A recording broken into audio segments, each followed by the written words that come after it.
Microsoft buys a 4% stake in the London Stock Exchange. How will this help the company and stock going forward? I miss London.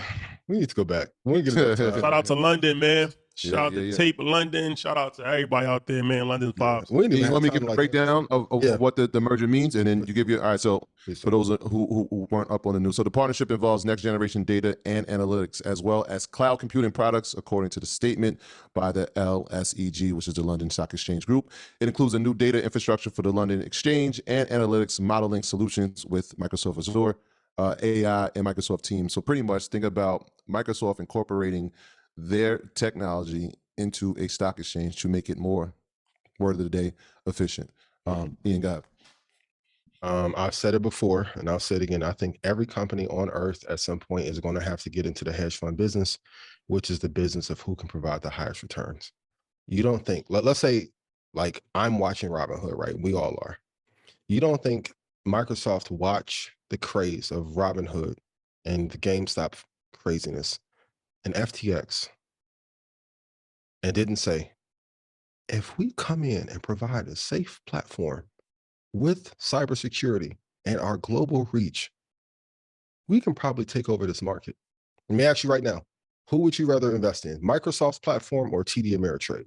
I love TD Ameritrade, but if Microsoft had a Thinkorswim, I would be there. FT, and you don't think they're looking at this crypto space and then calling all their lobbying friends and say, hey, why don't you put a call in and see if we can legitimize and leverage this crypto space, but with our trust and international backing, plus with lobbying, plus with government and safety. Now that's another market they could tap into easily. I think this is just the beginning of a bunch of investments that they will make in the financial space to ultimately build a robust financial product, because the number one market in the world is the money market. I'm surprised they haven't moved there prior to.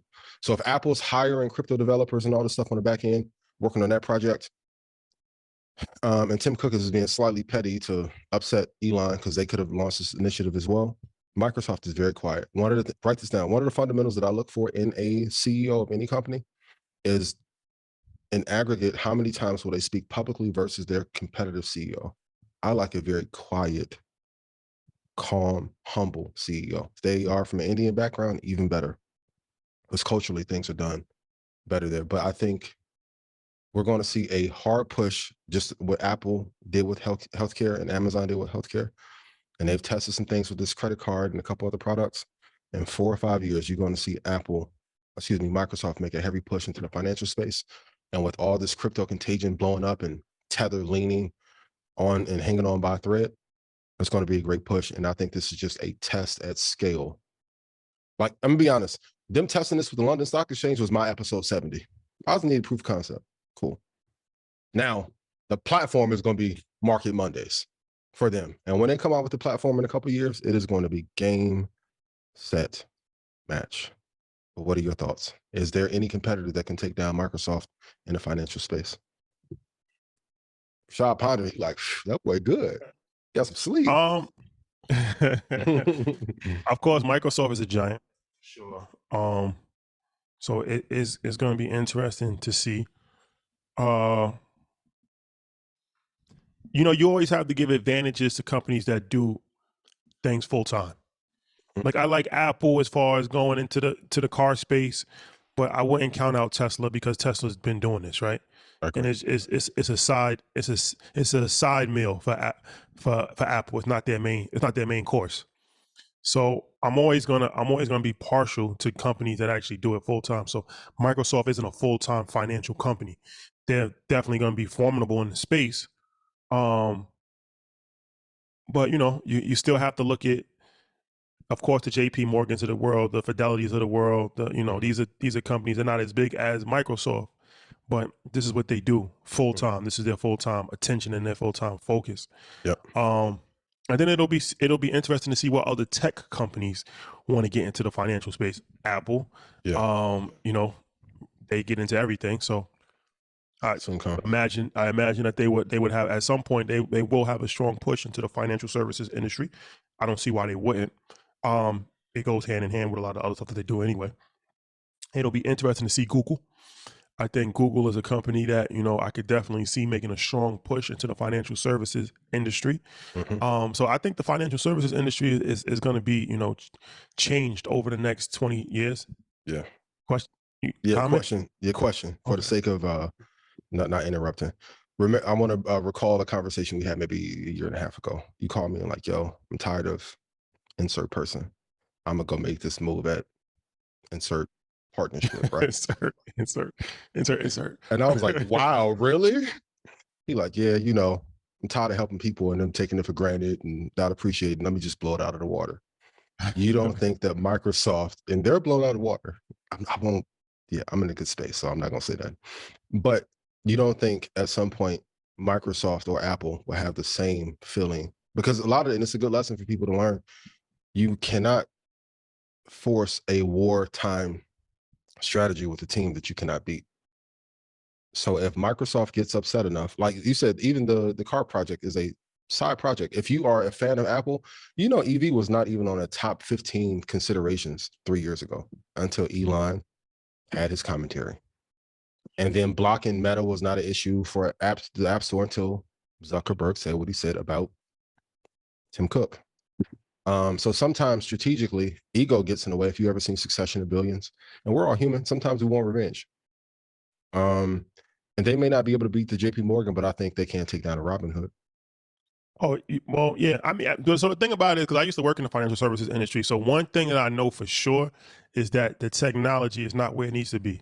And Yes. it's behind as far as there's still way too much physical paperwork.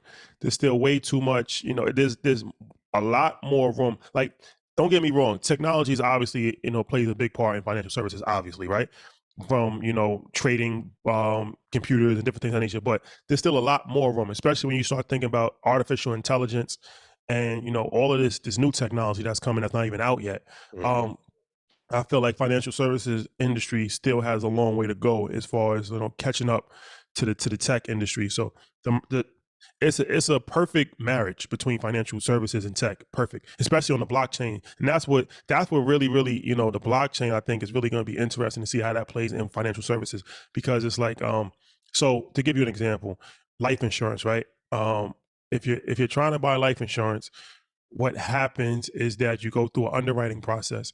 And a lot of times, if you have like a medical issue or if you just went to the doctor or something like that, then they have to send out for your doctor records.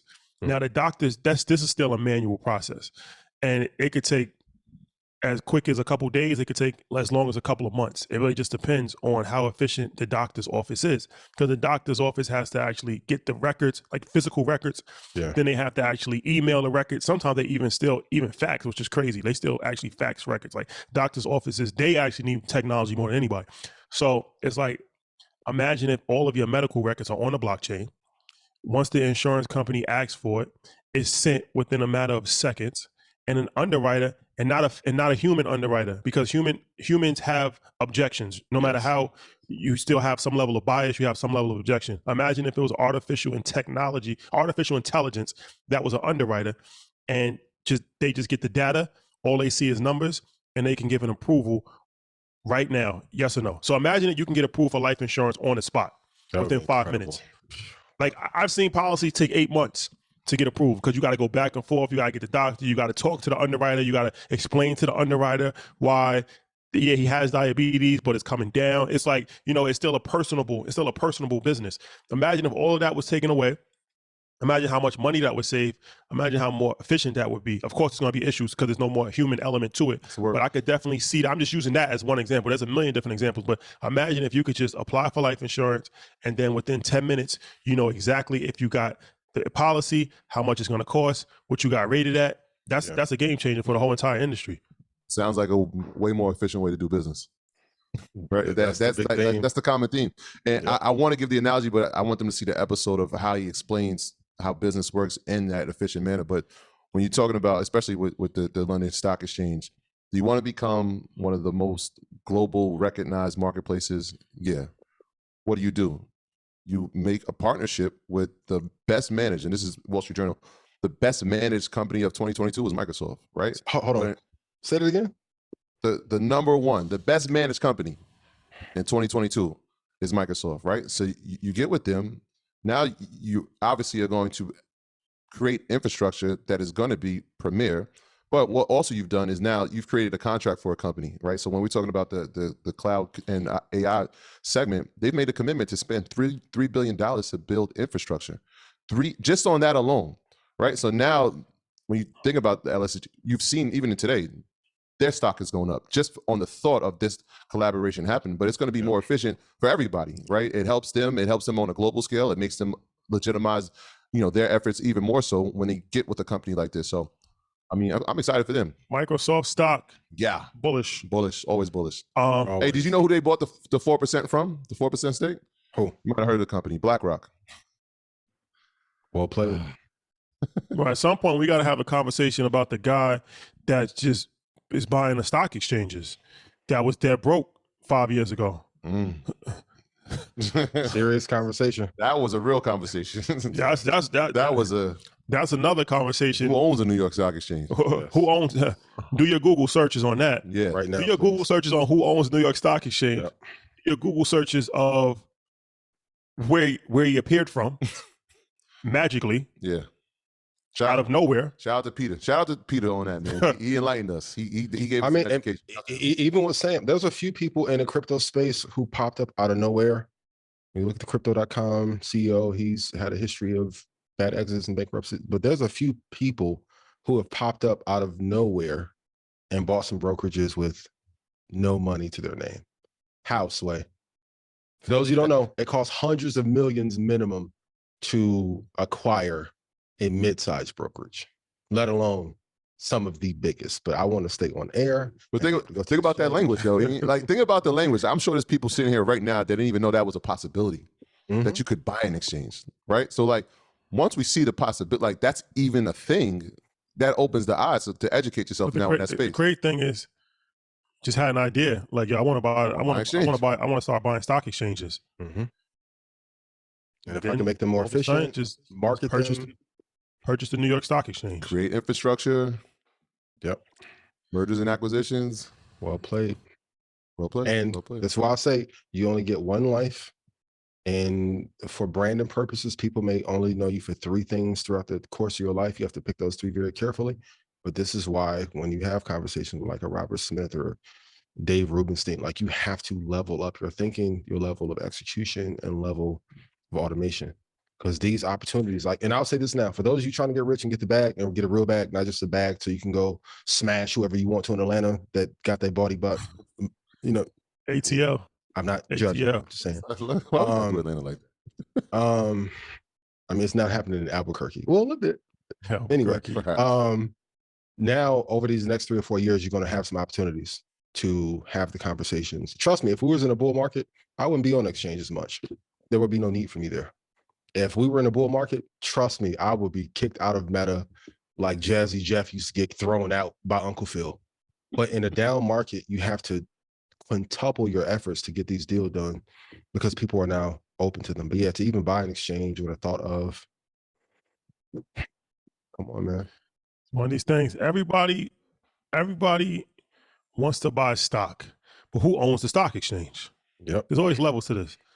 You buying stock, somebody owns the stock exchange. Never really thought about that. Most people never really think about it. One of these things. My graduates from my school being Forbes, bag drop. Bag drop. A mic drop, bag drop. Bag drop.